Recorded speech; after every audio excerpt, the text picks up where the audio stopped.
ইসলামী শরিয়া আইন বাস্তবায়নের জন্য কী পদ্ধতি অনুসরণ করা উচিত বর্তমান প্রেক্ষাপটে? আগে ইসলামী শরীয়ত বুঝতে হতে হবে।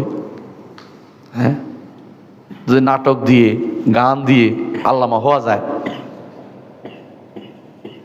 আল্লামা অমুক বিন সমুক, আল্লামা গান গাইছে, হঠাৎ করে দেখি যে আল্লামা হয়ে গেছে। বুঝলেন কথাটা? কোনো শিল্পগোষ্ঠীর নেতা আসছিল পরে আল্লামা, আবার নাটক করতে পারে আল্লামা। এদের দিয়ে আপনি ইসলামী শরীয়ত বাস্তবায়ন করবেন? শরীয়ত বুঝে না তো। এই জন্য ইসলামী শরীয়ত বাস্তবায়নের জন্য প্রথম কাজ হচ্ছে ইসলামী শরীয়তের জ্ঞান মানুষকে দিতে হবে। সেই জন্য বিশ্ববিদ্যালয় হতে শুরু করে ছোট্ট প্রতিষ্ঠান পর্যন্ত সব জায়গায় ইসলামী শরীয়তের পরিপূর্ণ জিনিসটা জ্ঞান দিতে হবে। আমাদের দেশে সর্বোচ্চ সালাতের মাসলা তো পড়ায় না রে ভাই। সালাত কি আল্লাহ রসুলের দেখানোর মতো হয়? তাহলে আপনি বলেন, যেখানে সালাতটাও যেটা দৈনন্দিন লাগে এটা তো পড়াচ্ছেন না, আর যেটা সামষ্টিক এটা তো মোটেই খবর নাই কারো।